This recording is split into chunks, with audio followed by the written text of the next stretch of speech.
Maswerteng hapon po mga ka-STL. Narito na po ang resulta ng STL Batangas para sa araw na to, second draw. February 6, 2025.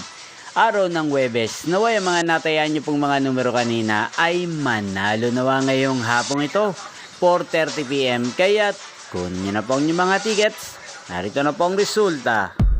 Ang mga numerong nanalo sa STL Batangas ngayong hapong ito, February 6, 2025, 4:30 PM, second draw result, 7 at 6 in exact order. Sa lahat po ng tumaya kanina sa STL Batangas para sa second draw ng 7 at 6, congrats po sa inyo, panalo po kayo.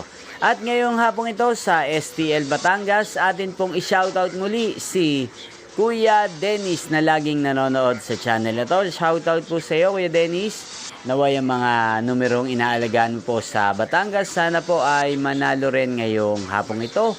At sana po ay nasa mabuti ka pong kalagayan. Gayon din po sa lahat po ng mga taga Batangas dyan. Shoutout po sa inyo. Inyo pong napanood ang resulta ng STL Batangas sa channel na to, Roderick Hernandez TV. Magkita-kita pong muli tayo mamayang 8:30 PM. Thank you for watching.